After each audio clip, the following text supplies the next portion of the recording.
Good afternoon, everyone, and welcome to the Glott University Center for today's press conference addressing the University of North Alabama's athletic classification. Just to give you a quick rundown of our format for the press conference, we're going to hear from 5 speakers. We won't take any questions from the podium as they speak or at the end of their remarks, but first we'll begin with the President of the University of North Alabama, Dr. Ken Kitts. Then we'll hear from the Atlantic Sun Commissioner, Ted Gumbart, followed by Marty Abrams, who's the President Pro Tem of the UNA Board of Trustees, Steve Pierce, who's the Chair of the UNA Board's Athletic Committee, and then finally UNA Athletic Director Mark Linder. At the conclusion of their remarks, we will then have a question and answer period for any media members in attendance, and then following that we'll have an opportunity to open up for any one-on-one interview requests. But at this time, we'd like to begin with the President of the University of North Alabama, Dr. Ken Kitts.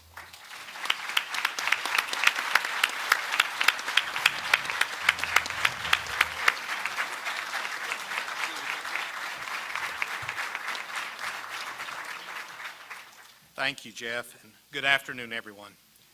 It's my pleasure to inform you that just minutes ago, the Board of Trustees for the University of North Alabama voted unanimously to accept an invitation to join the Atlantic Sun Conference. This begins our transition to Division I status in the NCAA classification structure. Now, this announcement has been a long time in coming. It concludes a process that dates back to at least 2011, when the university first articulated its desire to pursue Division I status. The subsequent discussion has had its shares of ups and downs, but the last 18 months have been a time of active and sustained re-engagement on this issue. It's difficult to convey how many hours of study have gone into this question. This is my 29th year in higher education, and I can tell you that this has been the most thoughtful, careful, and deliberative process of which I've been a part. Athletics Director Mark Linder and I have met with faculty, staff, and student leaders. We've met with trustees. We've met with community leaders and supporters of UNA athletics. Along the way, many questions have arisen, and each time they did, we'd jot them down.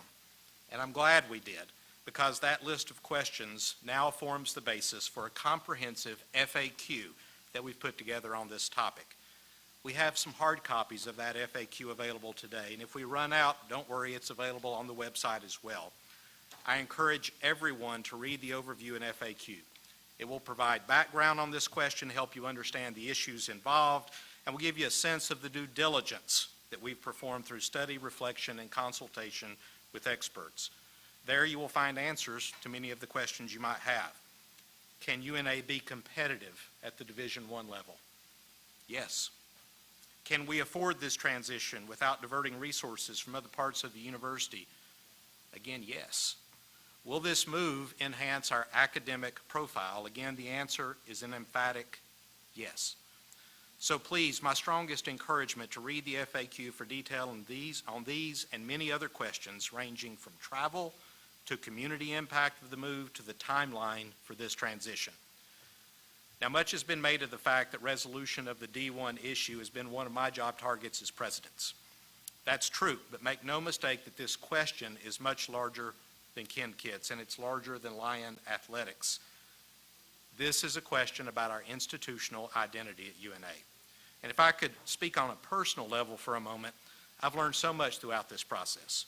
I've learned about this university that my family and I now call home, and about its people and its aspirations. I've learned about the world of our student athletes and the championship tradition in Lion Athletics. I've learned about the dynamics of intercollegiate athletics and the politics of conference affiliations. But even as I was learning, I always knew that ultimately I would need to identify a preferred option and bring a recommendation to our Board of Trustees. And the more information I looked at, the clearer that answer became. My wife, Dina, with us today, is a wonderful sounding board for me, and she cares deeply about this university and about our students. And as Dean and I would talk late into the night, we kept coming back to a simple question. How can we celebrate successes and talk about different parts of our university attaining that next level of excellence without accounting for athletics, which is the one part of the organization for which the next level has a very literal meaning, Division I. Many institutions aspire to D1 status, but of course the necessary step involves securing an invitation from a conference at that level. So when we found out that the ASUN was working on a partnership in football with the Big South Conference, our interest was piqued. We put out some feelers and entered into discussions with ASUN Commissioner Ted Gumbart. Ted turned out to be an extraordinary partner for us. Ted, thank you for your support and guidance. Fortunately, the interest proved to be reciprocal. Fit is everything in life, and we're confident that we found the right conference home for UNA. There are many factors that make the ASUN appealing to us, but one that deserves special mention is the conference's tradition of bringing Division II institutions up and helping them navigate the transition to Division I. We're proud to be joining the ranks of the ASUN. In closing, none of us would be standing here today were it not for the work of key individuals who have kept this process moving. This has been a labor-intensive exercise, and I'm grateful to my office staff and to my colleagues on the UNA Executive Council. One of those administrators deserves special commendation, and that is Athletic Director Mark Linder.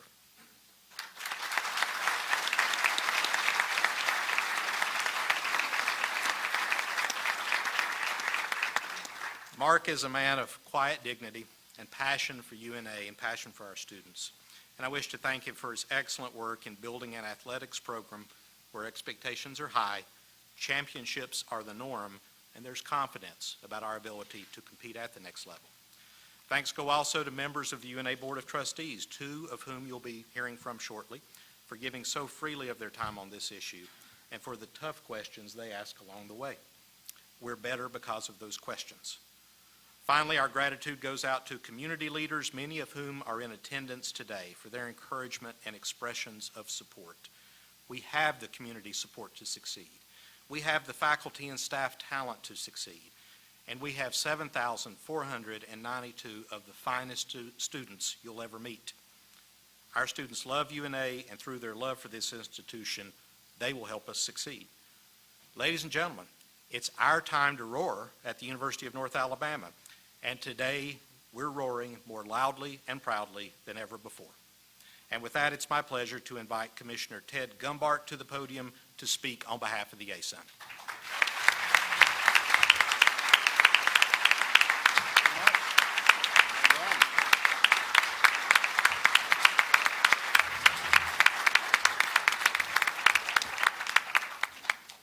Well, thank you all very much and welcome. Suspense-wise, I don't think there was much question as to what might be going on here today. And when the curtain opened, that made it official that we knew that there was a partnership.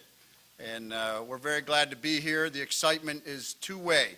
A partnership is only successful and strong and sustainable if it's equally important to both sides and equally supported. And that's the case here for the ASUN and this new partnership with UNA.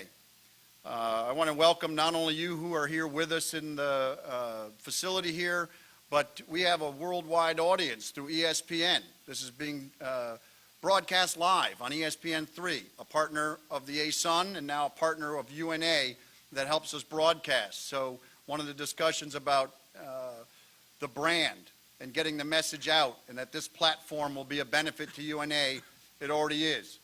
So welcome to the ESPN viewers, and we're proud to give a little bit of information about the ASUN.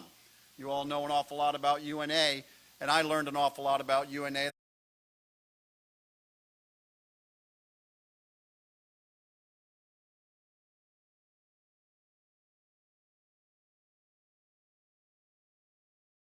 And that was because it involved some developments with UNA. So I know that they're trustworthy and good folks to work with. And I do know that they're graduating champions. We're very proud of the fact that in the ASUN, 70% of our student athletes earn honor roll status by posting a 3.0 or better. And when we posted those numbers against UNA and incorporated their numbers into our conference grid, that number went up. So congratulations. We've done our job as well. It's not just facilities. It's not just championships. It's not just the people. But it's the academics and what the institution represents to make a good partnership. One thing I want to do is tell you a little bit about the ASUN. The logos you see and the pins we're wearing are all part of a branding campaign we started in April of last year was our launch.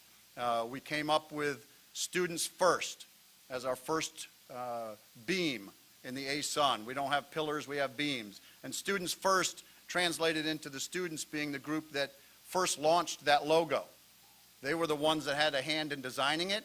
They had a hand in picking the colors. They had a hand in determining the shape and size of what would be on their uniforms. That group, the students, is the only group that every one of them wears that mark, and we wanted them to be part of it. And if part of the branding campaign was Students First, well, it made sense. Who should release that? So they did a social media campaign, and they were the ones that launched it, and that was outstanding. And we've since integrated the students into a lot of our business. They're on committees, they're on governing bodies, and in fact, I had a conversation with our SAC president and our vice president yesterday to give them the news of what was happening here today. So they knew first, and that's right, if we're students first. Our other three beams are impact, connect, and rise. And those are three things that to the ASUN are very important. We want to have an impact. We want to innovate, we want to be new, we want to make a difference, and one of those things was putting a partnership together. That partnership on football is what made this overall university and conference partnership possible. If we couldn't accommodate your football program, the rest of what we offer was incidental. It had to be the full package. And when we made that Big South agreement, that's what really kicked this off. And I want to thank the Big South, Commissioner Kyle Callander, and their institutions all saw fit that this partnership we made was signed off on by every CEO in both conferences. And I don't know if you've worked a lot within institutional confines, but if we get that many presidents to sign something, it must have been a pretty good idea. So we want to have an impact, and we're always looking for new and different things and want to be leaders. We also want to connect. That connection is things that all universities that are being responsible with their students do. They connect with the students, and they want the students to connect with the community, and they want that connection to be lifelong. We have a Building Winners for Life is one of our words that we used. Now with the new campaign, we've shortened it. We know it has to be easy to tweet and hashtag, and now the ASUN, if we put that hashtag in, it says, "We can." We can. So when they talk about, hey, can you get a football school into your conference? We can. Can you do that even though you don't have football as one of your sports? We can. Can we do it live on ESPN? Yes, we can. So that's something we're proud of. And the Rise actually is printed on the same brochure that the Lions have put out today, Rise and Roar. And that's about being better, improving and growing. And this is an institution that's growing, and we're a conference that's growing, and we feel like it's a great fit, that we see things with the same values, and we see things that it's students first. When people ask me what I do for a living, I first tell them I'm in higher education. You say, really? Were you a professor? I said, no, I operate at a conference at the Division I level of the NCAA, and we support the institutional mission in educating those young people. So again, I have an opportunity, I believe, later today to talk to some of the students, and that is the most important thing we do, is to let them know we support them in their education. And if you don't get your degree, then we just had a pretty nice recreational activity and you probably enjoyed your games. But if you don't have a diploma that for the rest of your life will say, yes, I was a student and I got my degree at UNA, then we haven't finished the deal. And that's part of our responsibility as well. So it's with great pleasure that at this time I want to officially announce and shake this man's hand that we welcome University of North Alabama as the 9th member of the ASUN Conference.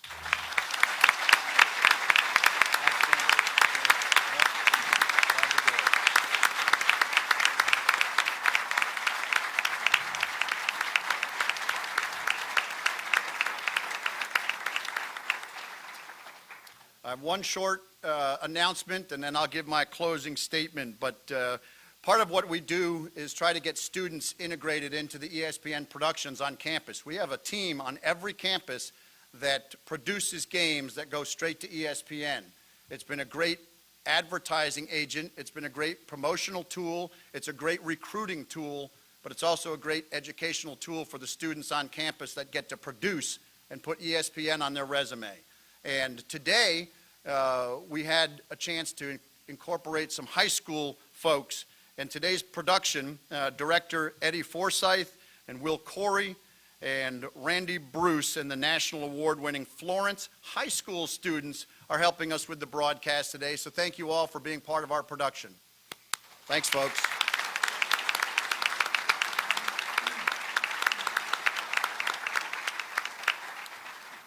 And on behalf of our student athletes, our coaches, who have such an enormous impact on those young lives as they recruit them, coach them, and track their academic progress, the faculty that get them in the classroom and develop bonds throughout the college years, and on behalf of the administrators and staff and our President's Council, which voted unanimously to take this action, welcome to your conference. Roar Lions.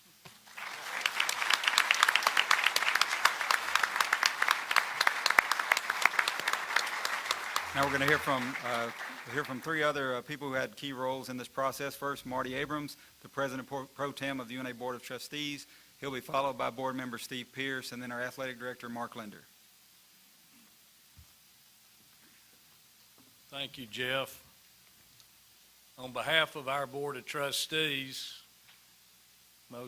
everyone is here over here, and Steve, I want to thank all of you for being here today. This is a great crowd and certainly shows the support and love all of you have for UNA and our athletic program.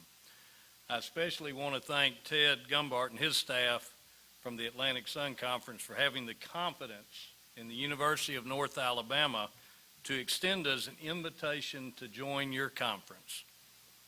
We will work hard to be sure that we're a good ASUN member, and we appreciate your willingness to invest a lot of time and effort and energy as we transition successfully from our great D2 program to NCAA D1.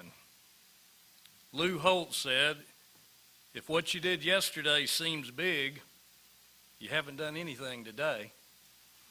Well, no one can say that about the University of North Alabama today.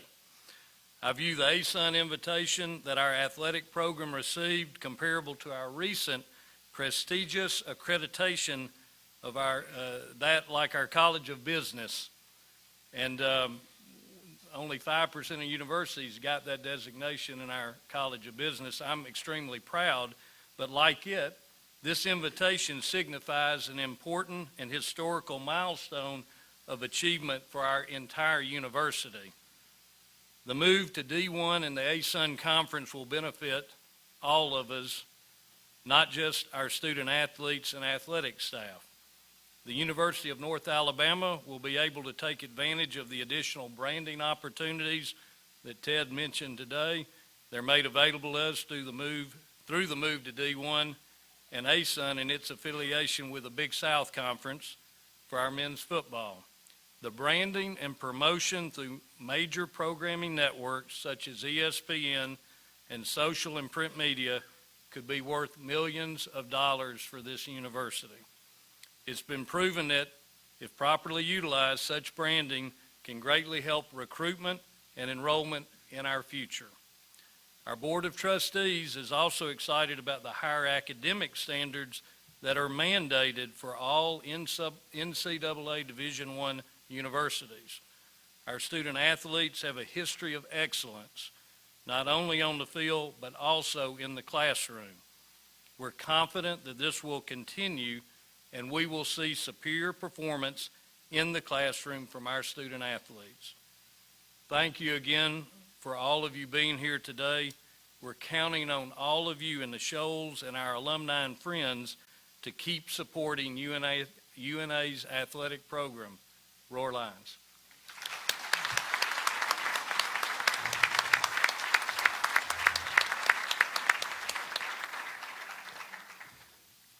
Wow, it's finally here.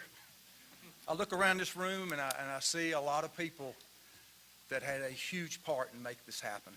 You know, very few times in one's life do they get to be part of a decision that's transformative like this is for this university. And 10 years from now, when we look back at it, we're all going to look back and say, wow, look where we are now. You know, it's just amazing to see the support that has come from this. A lot of times, this word kind of got out the last few days on social media, and just like social media, there was some misinformation put out there, and because of the confidentiality agreements that we had, I wanted to say, no, you're wrong, this is what's about to happen, but I didn't. I kept to myself. But I read a quote one time from Tuscumbia native and our American hero Helen Keller, where she said, what a shame it was to have sight, yet no vision. We're here today because of UNA and the vision that we've set forth. I, like Marty, would like to thank all the Board of Trustees that have voted to put this unanimous vote earlier to make this move. But I'd be remiss if I didn't look back at the previous Board of Trustees back in 2011 that made the decision to pursue Division I athletics. In addition, I'd like to thank President Kitts for his leadership. I will tell you one thing that you'll get out of this today, believe this or nothing, we wouldn't be here today if it weren't for Dr. Kitts' leadership, and I believe that with all my heart.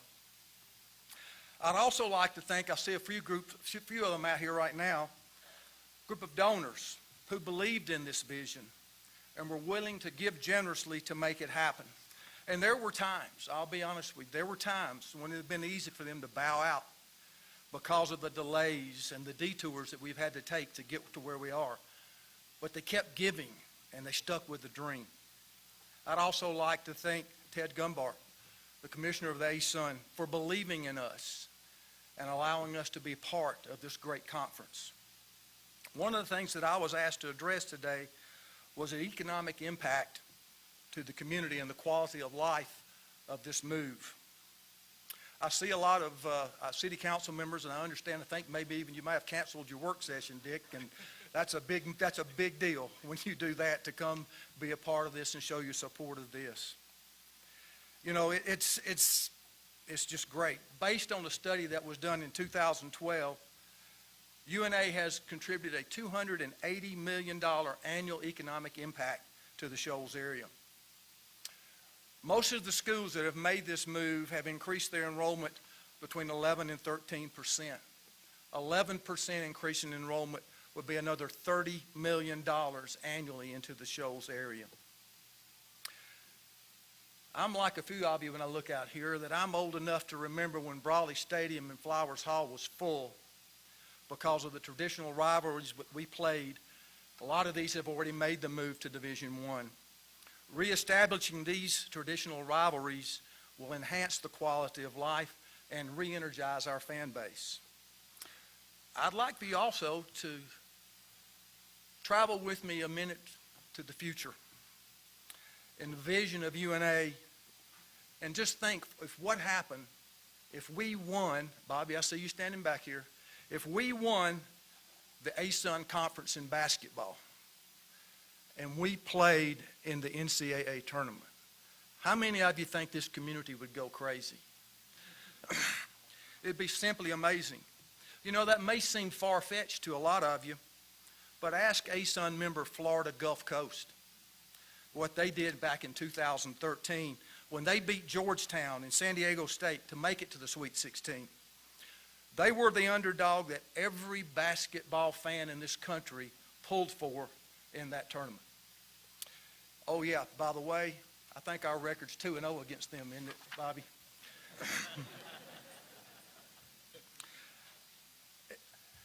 It's now my pleasure to be able to introduce Mark Linder, our athletic director. Mark has taken this vision literally, and I told some people earlier, from the back of a napkin when this first started, with all the numbers on it, to where we are today. Mark has been the driving force, researching everything to where we are today, and putting together plan after plan after plan to make this dream come a reality.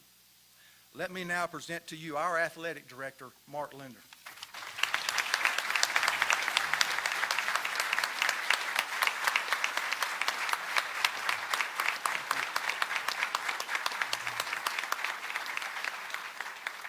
What a great day for UNA.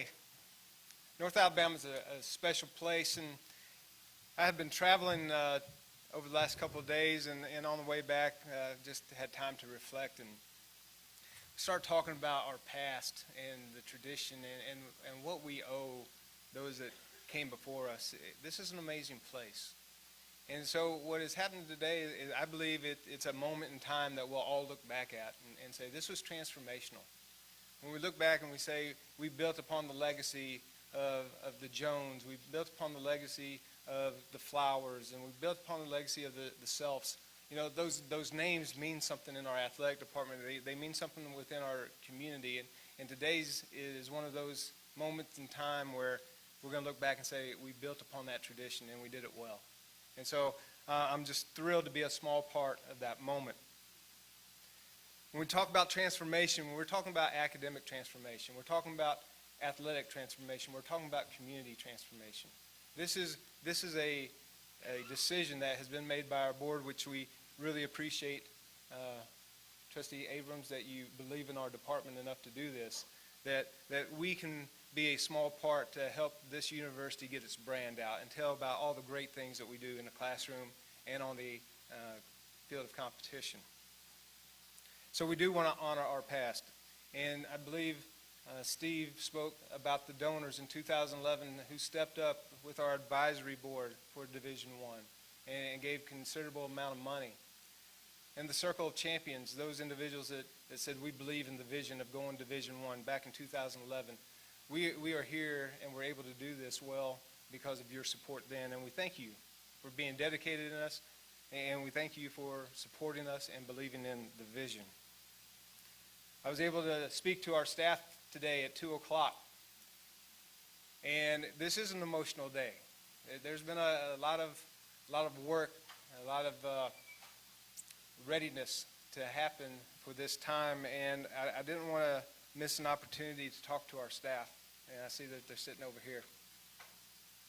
They have positioned us to do this.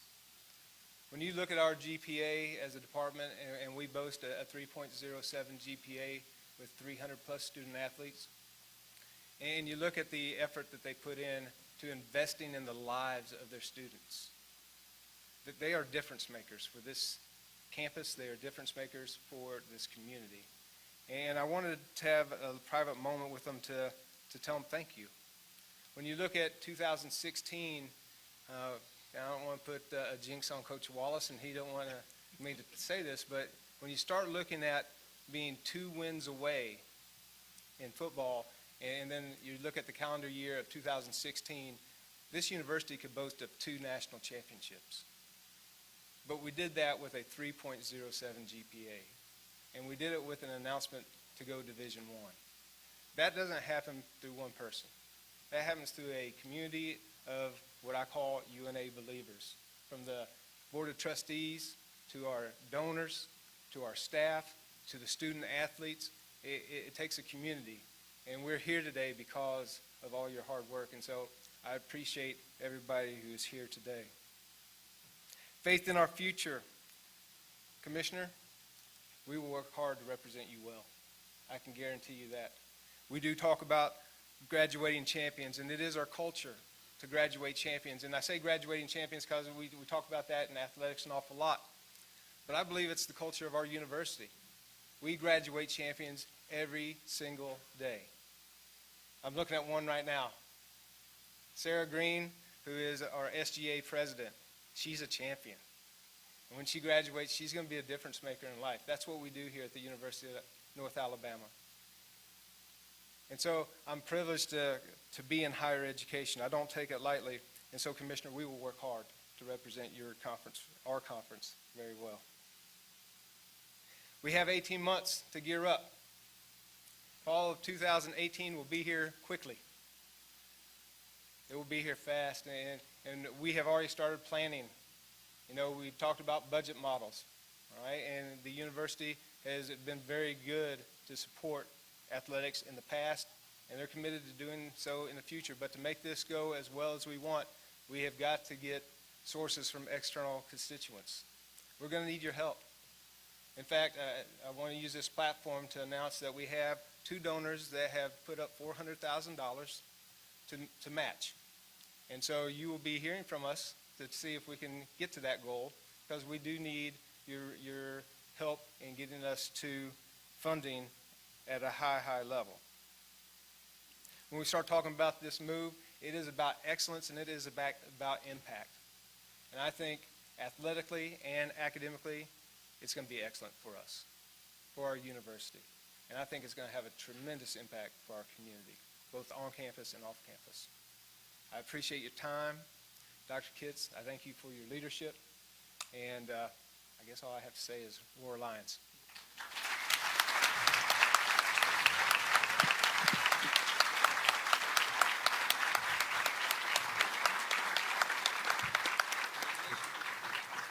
At this time, we'll take a couple of minutes for any question and answers from the news media. We have a floor mic right here, so if you raise your hand, we'll get the mic to you, and if you just identify yourself and who your question is directed to.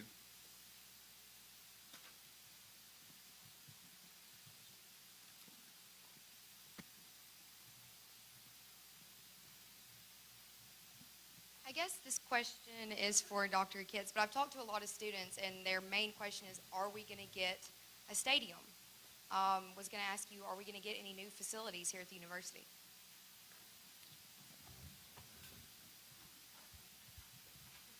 I'll be happy to start with that one, and Mark Linder might have some additional comments. Our entry into the ASUN is not preconditioned on agreement to build any new facilities. Our facilities are adequate. Some of our facilities are aging. They're in need of some modernization and a little love. And I think that would have been the case were we to remain Division II. I think that it will be easier to confront those questions with a re-energized fan base because of the move into the ASUN and Division I. Brawley Stadium is one of those questions that we have about the future viability of that facility. We're under contract to play at Brawley through 2022. We're currently looking at the condition and the status of Brawley and trying to make the best decisions we can going forward.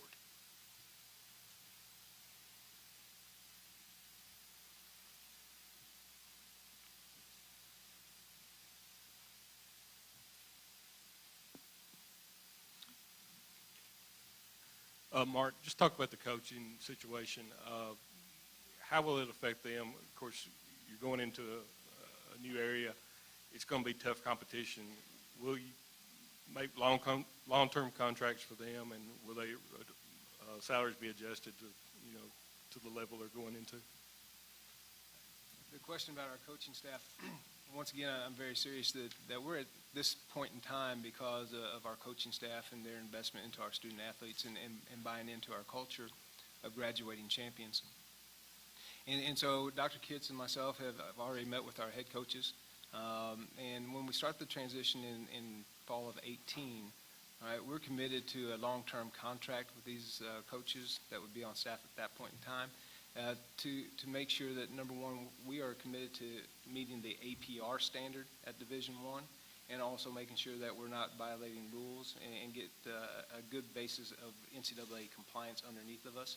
Obviously, it's going to be very difficult in year 1 and 2 when we start competing against the Division I ranks, and we make no bones about that. It's going to be difficult. We talked a little bit about the explorers that go out and start hiking Mount Everest. They know it's going to be a challenge. All right, but you have to know that going in, and you have to take it with a positive attitude that these things can be overcome. And so I think what we'll do contractually is we'll protect them, and we'll start expecting in year 3 and year 4 to start seeing an improvement in the wins and losses.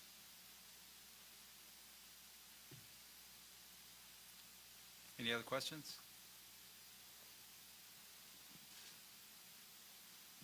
Another question for you, Mark. Can you address the scholarship allotment and how that could change with this transition? Right now, as a university, we support our athletic department with right around 121.2 scholarships, equivalencies, if you will. With this transition, and to be competitive in all of our sports, we need to get that number up to 180. And so that's the difference of what we will shoot for and get to by fall of 22. And that's in the budget model, and we feel confident that we will get there. It's always been, not to I probably should just stop because you quit, you quit writing. And it's always been a personal philosophy that if you can give your coaches scholarships, even if your facilities aren't the best, but if you can give them scholarships to go out and recruit, you can be very successful. And I think we see that already here at the Division II ranks.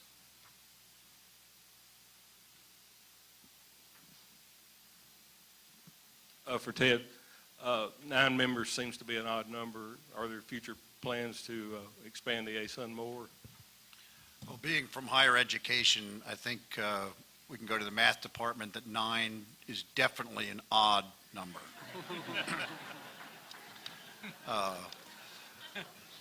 What I would say about expansion is it's always on our agenda. We want to make sure the membership is strong.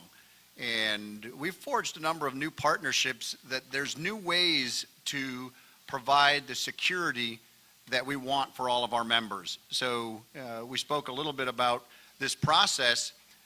We wanted to be transparent and open. It's about both of us learning about each other. And my job at that level is protecting the 8. They have certain interests that's the membership. My job's to protect that. They have access to tournaments. They have access to automatic bids. They have a certain allocation of revenue they get. They get scheduling, awards and championships. So now we're asking them to share that. And they take that very seriously, and our presidents don't want members, they want partners. And so from that standpoint, we will look, and if there is a partner that'll make us stronger and it'll benefit the 9, then we're certainly open to entertaining new members. It's not a must.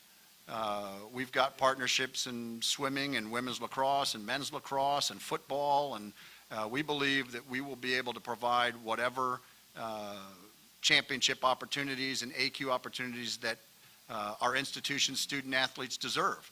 But there's no push that says it has to be 10 because that's better for basketball scheduling, or it's got to go to 11 because that's better for baseball scheduling, or anything like that. We feel very strongly that our job is to protect now the 9 members.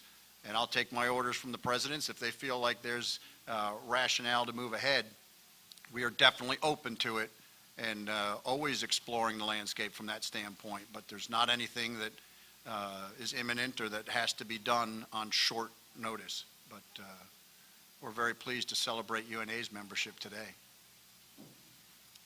Any other questions? If not, that'll conclude the formal portion of our press conference. Again, the media members will be glad to assist you with any one-on-one interviews. We have the majority of our athletic staff is seated over here to my left. We also have student athletes here. We have faculty and staff members, board members, so we'll be happy to assist you with those. Also, for the media members, we have a press kit for you with the official release we'll give you before you leave. And also, before we let the people at the head table get away, I believe we have a cake that they want to cut in commemoration of this event. All right. Congratulations, Mr. Beard.